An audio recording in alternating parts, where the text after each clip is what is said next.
Shalom, saya dari Cikudiai dengan NIM 2024-011-044-021. Saya akan mempresentasikan PPT saya dengan dosen pengampu Ibu Nurbaya SPD MPD, mata kuliah struktur perkembangan hewan 1. Topik pembahasan yang saya akan bahas yaitu yang pertama jaringan epitel, yang kedua jaringan ikat, yang ketiga jaringan otot, dan yang keempat jaringan saraf. Nah, teman-teman, di sini ada gambar jaringan epitel bertingkat silindris. Jadi, jaringan epitel bertingkat silindris ini dibagi menjadi dua bagian, yaitu yang pertama komponen lapisan epitel ini yang bagian atas, yang kedua komponen jaringan ikat subepitel ini yang bagian bawah. Jadi sekarang kita lihat yang bagian atas komponen lapisan epitel. Jadi bagian ini berfungsi sebagai pelindung dan jalur sekresi di permukaan organ. Jadi nomor 1 silia. Silia ini terdapat juga di nomor 8. Jadi silia ini rambut-rambut halus yang bergetar secara ritmis. Fungsinya adalah untuk menggerakkan mukus lendir yang telah menangkap debu atau kotoran ke arah luar saluran pernapasan agar bisa dibuang. Yang berikut nomor 2, limfosit. Limfosit ini terdapat juga di nomor 10. Jadi limfosit ini sel darah putih yang menyusup di antara sel epitel. Fungsinya adalah sebagai sistem pertahanan imun lokal untuk melawan patogen, bakteri atau virus yang masuk. Yang berikut nomor 3, sel globet. Jadi sel globet ini sel yang berbentuk seperti piala. Fungsinya adalah memproduksi dan menyekresikan mukus lendir untuk melembabkan permukaan dan merangkap benda asing. Yang berikut nomor 4, membran basalis ini terdapat juga di nomor 13. Jadi membran basalis ini lapisan tipis non-seluler tempat melekatnya sel-sel epitel. Fungsinya sebagai penyokong struktural epitel dan menjadi pembatas filter antara epitel dengan jaringan ikat di bawahnya. Yang berikut nomor 9, badang basal. Jadi badang basal ini struktur di dasar silia yang berfungsi sebagai tempat tubuhnya silia dan pengatur pergerakan silia. Yang berikut nomor 11, sel basal. Sel basal ini terdapat juga di nomor 12. Jadi sel basal ini sel berbentuk bulat atau pendek yang menempel pada membran basalis namun tidak mencapai permukaan. Fungsinya adalah sebagai sel puncak stem sel yang akan membela untuk menggantikan sel-sel epitel yang rusak. Yang berikut kita lihat dan bagian bawah komponen jaringan ikat subepitel. Jadi bagian ini berada di bawah epitel laminan propria dan berfungsi sebagai pendukung nutrisi serta perlindungan. Nomor 5, jaringan ikat. Jadi jaringan ikat ini jaringan pendukung yang mengandung. Bagian A, fibrosit. Fibrosit ini sel dewasa yang memelihara matriks jaringan ikat. Bagian B, serat kolagen. Serat kolagen ini serat protein yang kuat untuk memberikan kekuatan regan daya tahan pada jaringan. Berikut nomor 6, asinus mukosa. Jadi asinus mukosa ini kelenjar berbentuk kantung yang menghasilkan lendir mukus yang lebih kental untuk melumasi saluran. Yang berikut nomor 7, asinus atau asini serosa ini terdapat juga di nomor 15. Kelenjar yang menghasilkan cairan encer yang kayakan enzim seperti lisosim untuk membunuh bakteri. Yang berikut nomor 14, pembuluh darah. Jadi pembuluh darah ini saluran nutrisi. Fungsinya adalah mengangkut oksigen, nutrisi ke sel-sel epitel serta membawa sisa metabolisme dan sel imun limfosit ke lokasi tersebut. Yang berikut di sini ada jaringan epitel berlapis gepen. Jadi jaringan ini lapisan tanduk keratin yang merupakan penyusun utama kulit kita, epidermis. Bagian pertama epitel berlapis gepen dengan lapisan tanduk. Fungsi sebagai pelindung utama tubuh dari ancaman luar seperti gesekan mekanis, paparan zat kimia, serangan patogen, bakteri atau virus, dan mencegah kehilangan cairan tubuh berlebih dehidrasi. Letak menutupi seluruh permukaan luar tubuh kulit. Yang kedua, papila dermis. Fungsi merupakan tonjolan jaringan ikat ke arah epidermis. Berfungsi untuk memperluas area kontak antara dermis dan epidermis agar nutrisi dari pembuluh darah di bawahnya lebih mudah terserap ke sel-sel epitel, serta memperkuat ikatan antar lapisan kulit. Letak tepat di perbatasan antara jaringan ikat dermis dan lapisan basal epitel. Yang ketiga, jaringan ikat dengan serat kolagen. Fungsi memberikan kekuatan gregan, fleksibilitas, dan dukungan struktural bagi kulit. Kolagen menjaga agar kulit tetap kenyal dan tidak mudah robek. Letak di bawah membran basalis lapisan dermis. Yang berikut, yang keempat, ductus excretorius, kelenjar keringat. Fungsi saluran untuk mengangkut keringat dari kelenjar di bagian dermis menuju permukaan kulit untuk membantu pengaturan suhu tubuh. Termoregulasi. Letak menembus lapisan epidermis hingga mencapai pori-pori di permukaan. Lapisan-lapisan epidermis, stratum. Yang berikut, yang kelima, stratum corneum, lapisan tanduk. Fungsi untuk lapisan terluar yang terdiri dari sel-sel mati yang penuh kerating. Dan fungsi juga mencegah penguapan air dan menjadi pelindung fisik paling luar. Letak lapisan paling atas atau superficial. Yang berikut nomor 6, stratum granulosum. Fungsi untuk tempat sel-sel mulai memproduksi keratinosit dan butiran keratohyalin. Di lapisan ini sel-sel mulai kehilangan inti dan organelnya. Proses kematian sel terancam organ. Letak di bawah stratum corneum. Yang berikut nomor 7, stratum spinosum. Fungsi memberikan kekuatan dan kelenturan pada epidermis. Sel di sini saling terikat kuat untuk menahan tekanan mekanis. Letak di atas stratum basal merupakan lapisan yang cukup tebal. Yang berikut, stratum basal, stratum germinativum. Fungsi lapisan sel punca stem sel yang aktif membelah secara mitosis untuk menghasilkan sel-sel baru guna menggantikan sel di lapisan atas dan mengelupas.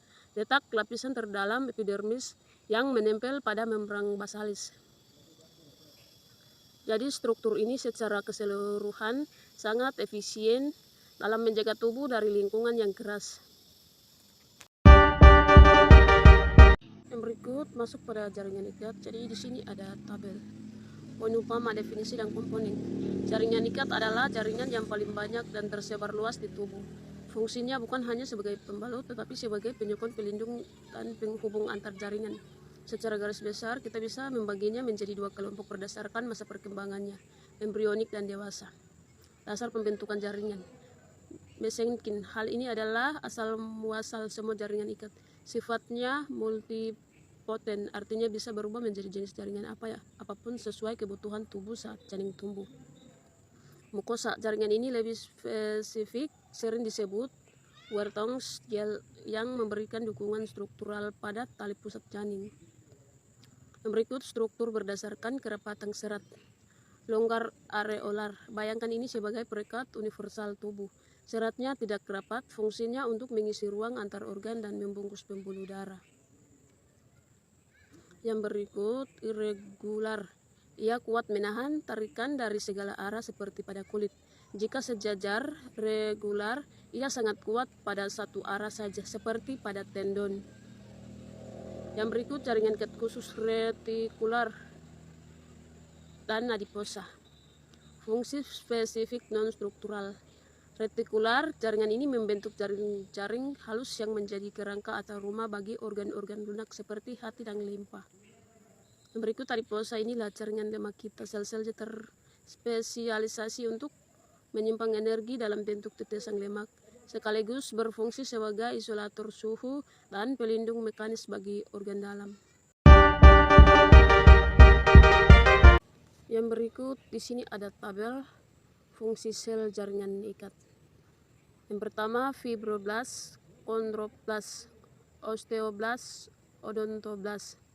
Produk aktivitas mensintesis serat, protein, kolagen, elastin, retikuler, dan substansi dasar matriks ekstraseluler. Fungsi struktural, sel-sel ini adalah unit pembangunan mereka yang menciptakan kerangka fisik yang memberikan kekuatan dan elastisitas pada organ dan jaringan tubuh. Yang kedua, sel plasma. Produk atau aktivitas produk antibodi, imunoglobulin. Fungsi imunologis pertahanan. Sel ini berfungsi sebagai pabrik senjata kimia yang melepaskan antibodi ke dalam cairan tubuh untuk melumpuhkan antigen atau bibit penyakit spesifik. Yang ketiga, limfosit. Beberapa jenis produk atau aktivitas produksi sel imunokompeten. Fungsi imunologis pertahanan limfosit berperan dalam sistem kekebalan tubuh adaptif, di mana mereka belajar dan mengingat jenis kuman tertentu agar serangan di masa depan lebih cepat dan efektif. Yang berikut tempat leukosit, eosinofil, produk atau aktivitas reaksi alergi, vasoaktif, dan modulasi sel MOS dalam proses peradangan.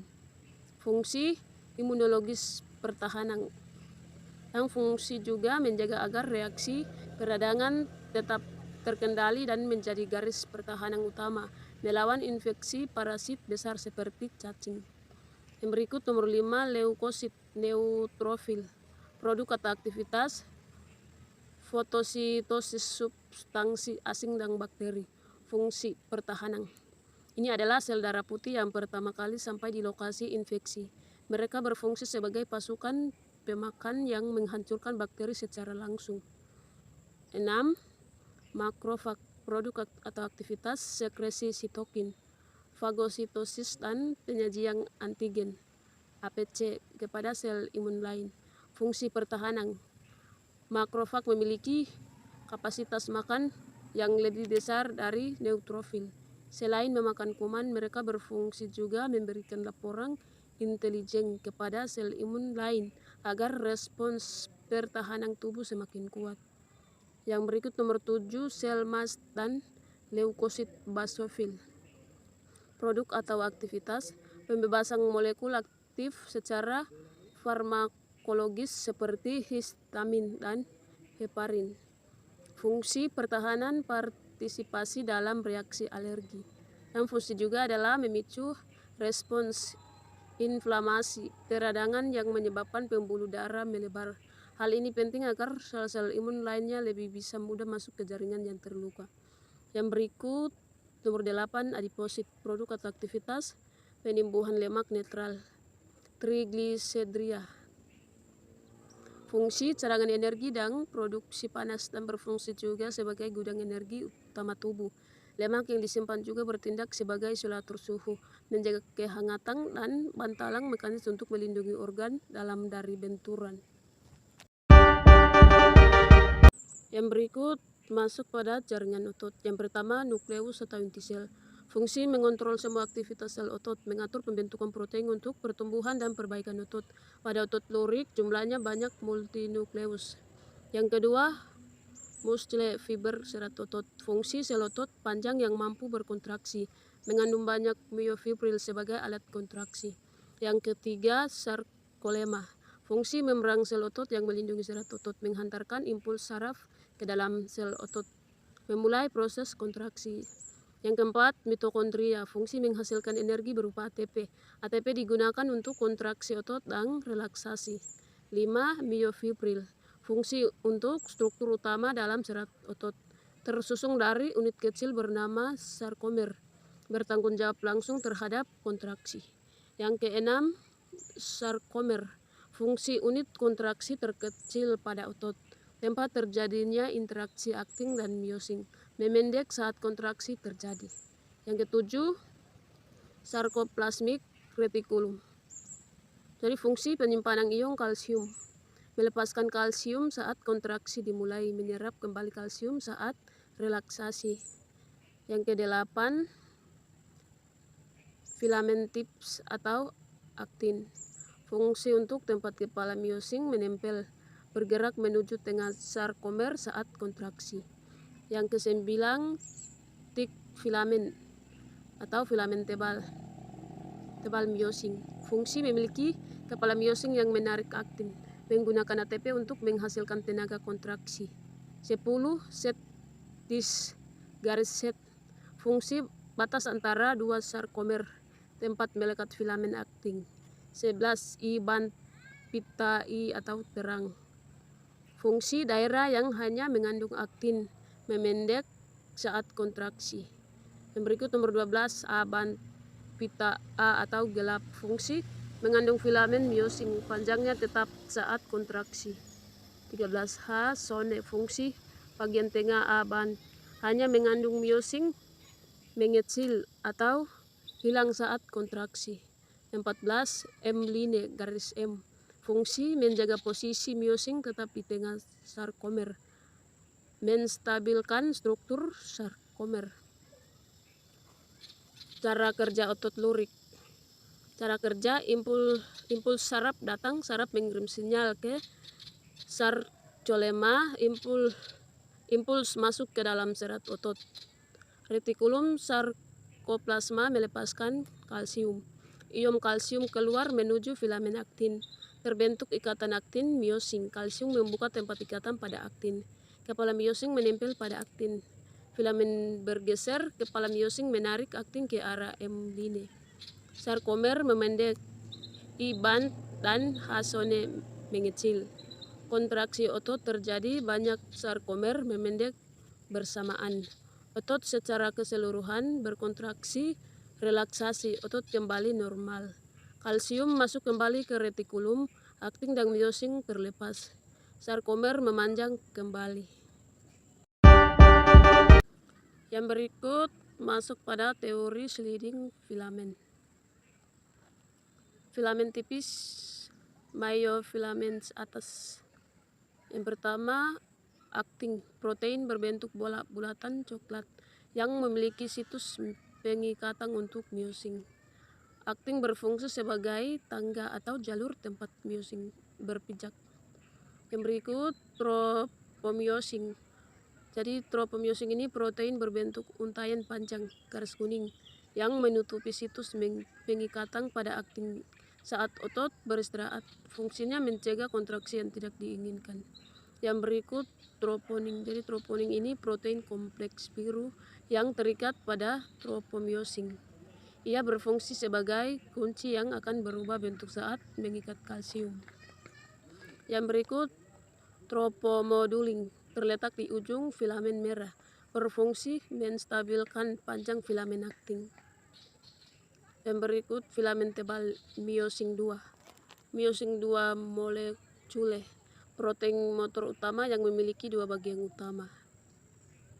Heavy meromyosin terdiri dari bagian S1, kepala miosin yang memiliki aktivitas ATP fase untuk memecah ATP menjadi energi, dan S2, leher atau tangkai.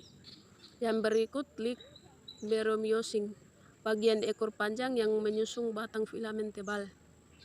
Yang berikut, lead chain, protein kecil di bagian kepala yang membantu mengatur kecepatan dan kekuatan kontraksi. Yang berikut, cara kerja. Pelepasan hambatan saat impuls datang, kalsium dilepaskan dan berikatan dengan troponin. Troponin berubah bentuk dan menarik. Tropomyosin menjauh sehingga situs pengikatan pada aktin terbuka. Pembentukan jembatan.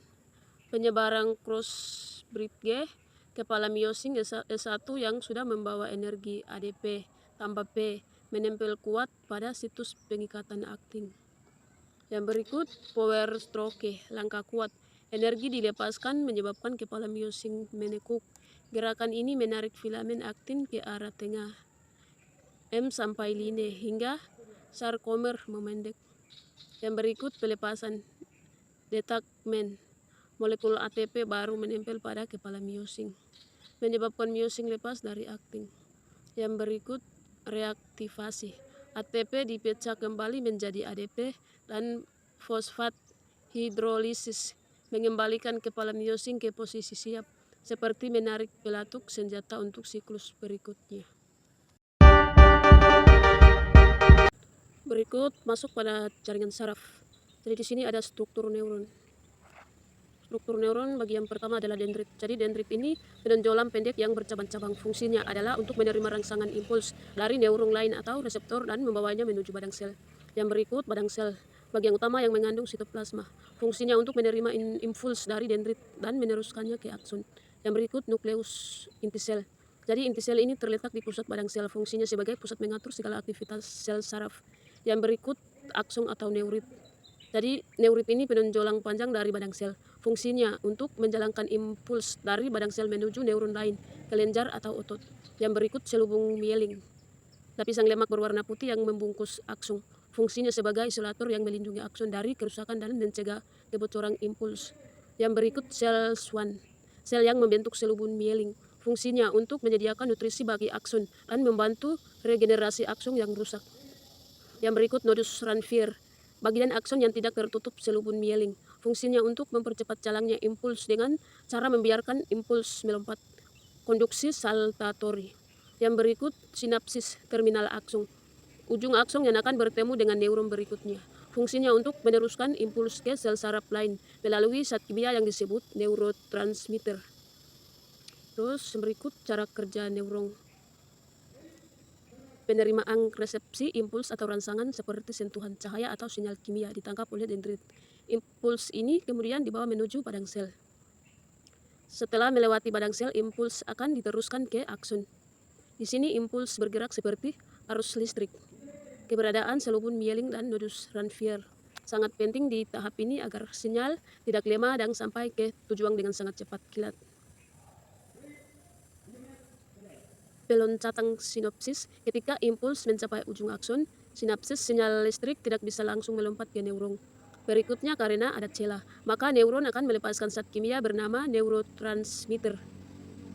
Penerusan respon, neurotransmitter akan menyeberangi celah dan ditangkap oleh dendrit neuron berikutnya. Proses ini berulang terus menerus sampai impuls mencapai otak untuk diolah atau mencapai otot atau kelenjar untuk menghasilkan tindakan fisik. Selanjutnya di sini ada mekanisme pada sinapsis.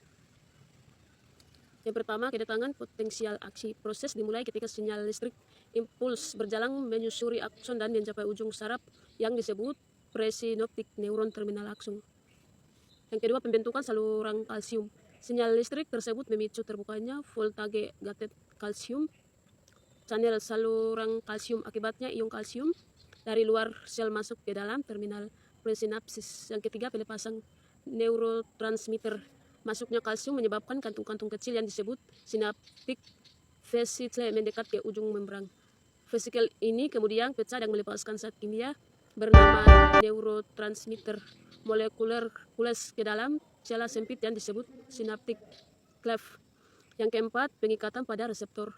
Molekul neurotransmitter berenang menyeberangi celah tersebut dan menempel pada ion channel reseptor yang ada pada membran neuron. Berikutnya, postsynaptic neuron. Analoginya seperti kunci. Neurotransmitter yang bertemu dengan lubang kunci reseptor. Yang kelima, pembangkitan impuls baru.